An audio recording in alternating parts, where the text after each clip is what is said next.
Salut tout le monde! Hello everyone! Minasan konnichiwa. It's your girl Natrina and welcome to another one of my videos.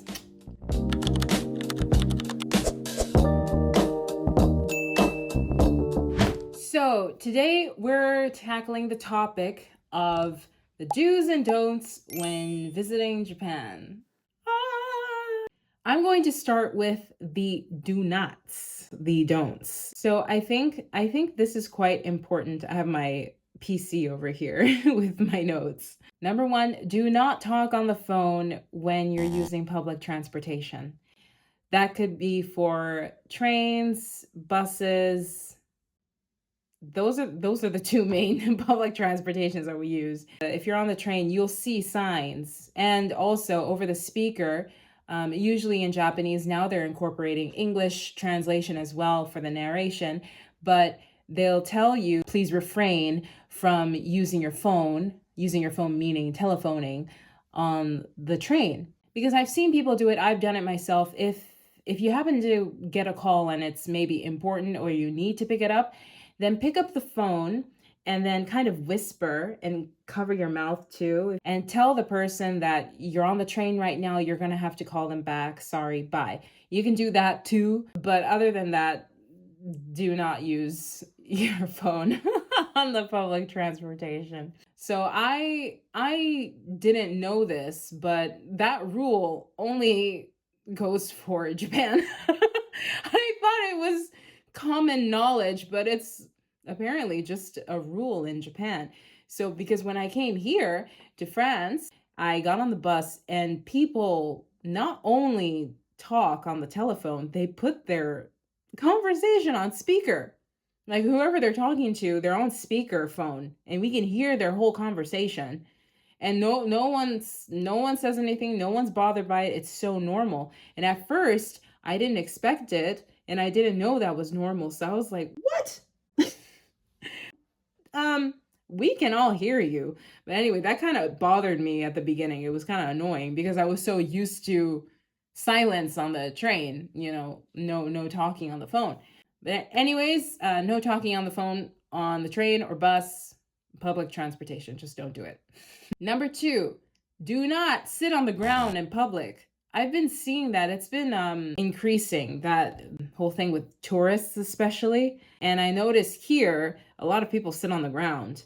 But don't do that in Japan. No, nobody does it. Like nobody meaning locals, unless you're in a certain area with certain type of people, then you will see them sitting on the ground. We have a name for them. Other than that, if you're in a store, if you're at the station, unless you're a homeless person, don't sit on the ground, please. If you can't find a chair, sorry, you're gonna have to just tough it out and just stand up. A lot of locals, they've been complaining about that. They hate the fact that people are sitting on the ground, blocking paths, and the Japanese, they're too polite and they don't like to make a scene, so they will not go up to you and say, please get out of the way, please don't sit down here. They won't do that. They will be talking behind your back for sure, and they will be giving you dirty looks for sure. But yeah, just know that about Japanese people too. They will give you hate behind your back. Number 3, this is a pretty big one. Do not leave a tip. I know many of you have heard this before, but it's true. Do not leave a tip because it's not disrespectful. It's just most workplaces. I used to work at a hotel, and if you tipped us, we couldn't receive it. Like we couldn't accept it for ourselves, or else we would get in trouble. Can you believe it? We're not allowed to accept tips. So if we did accept a tip, we had to give it to our superior, like to our boss. And then they had to keep it in a separate drawer, specially, And although I will admit, a couple of times I was tipped, I did keep it for myself because it was well deserved. But yeah, if you tip, if they do accept it, they won't be able to keep it for themselves, okay? Unless it's a place or a service that's pretty much independent, and they do allow tips, which is very rare. But unless it's like that, please do not tip, because you're just going to make it more troublesome for them. Another one that's so annoying for me: do not stand on both sides of the escalator. Please don't do that. And especially if you have a suitcase, try to just put it in front of you, on the step in front of you or behind you. Don't take up both sides. When the locals are going to work and coming back from work, that's rush hour. So people are trying to get places, people are trying to get to work on time, they're trying to get to the train on time.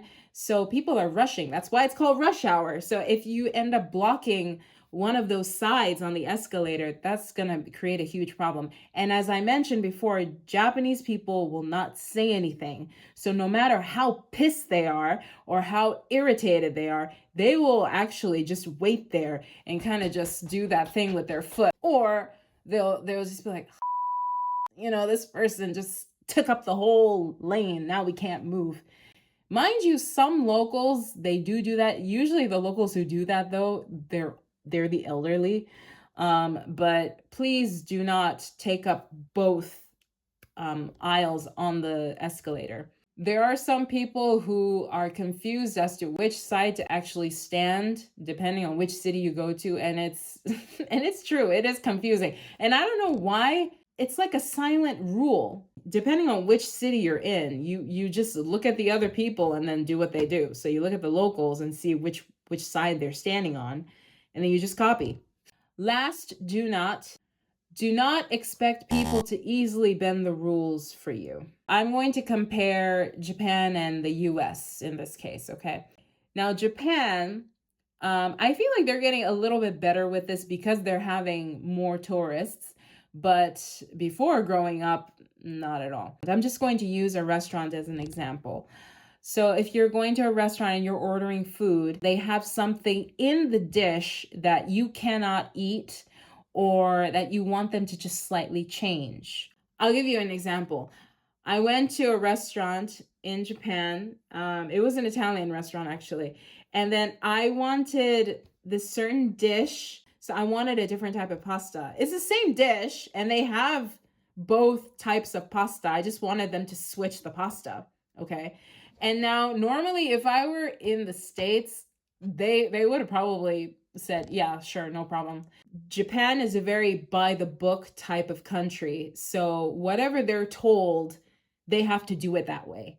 So if someone asks you something outside of their rule book that they had never really heard of or that they didn't expect, they have to check with their superiors.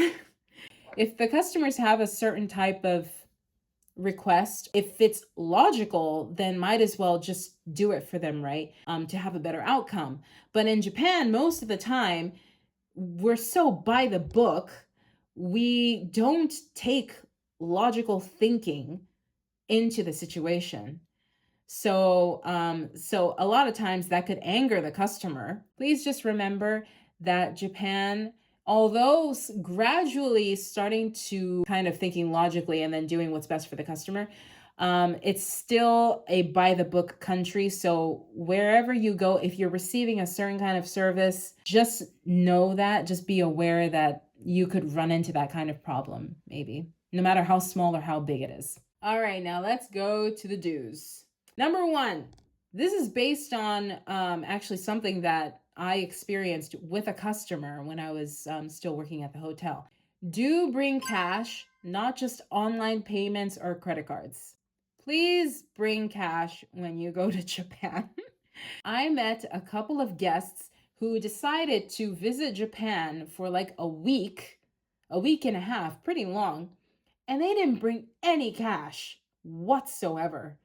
And they had the audacity also to say, well, we went to China and we didn't need any cash in China. I'm like, you're not in China, you're in Japan. China and Japan are completely different countries. I hate it when people compare or people think it's exactly the same in all Asian countries, because it is not.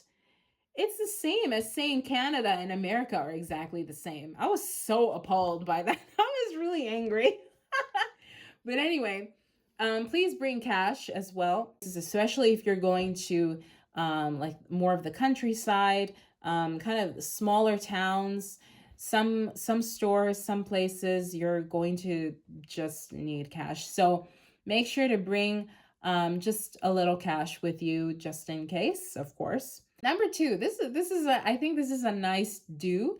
Do say "Gochisousamadeshita" instead of "arigatou gozaimashita" when leaving a restaurant. So I know a lot of you kind of brush up on your Japanese before you come to Japan. I hope. You guys pick up a few phrases to say, like, of course, konnichiwa, arigatou gozaimashita, yoroshiku onegaishimasu, sumimasen, things like that. I notice a lot of tourists, they say arigatou gozaimashita after leaving a restaurant. And you can say that, but if you want to show your, like, if the restaurant is really good and you really love the meal, it's actually better to say "Gochisousamadeshita" instead of "arigatou gozaimashita," because "Gochisousamadeshita" means thank you for the meal. It was delicious. That's what it means.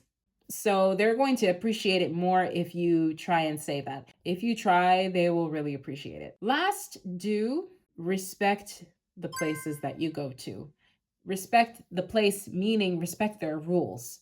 So obviously, a lot of people are posting online about different tourists disrupting the peace, especially sacred places, and just use common sense. You're entering a completely different country than your own. There's no other country like Japan. That's why Japan is so unique and everybody wants to go there. And then so if you have that in mind, just take a look around, get off your phone, just take a moment to look around you and to watch the locals, see what they do, watch how they behave and act, and just be respectful.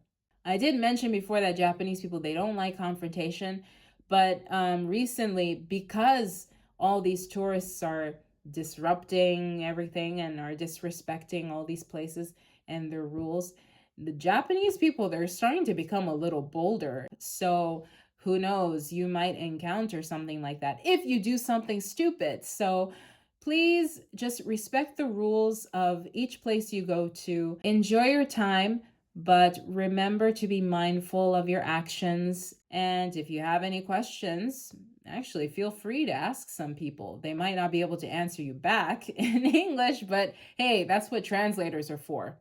Anyway, so this was a quick video today. I thought it would be kind of fun to do a do's and don'ts when visiting Japan or living in Japan.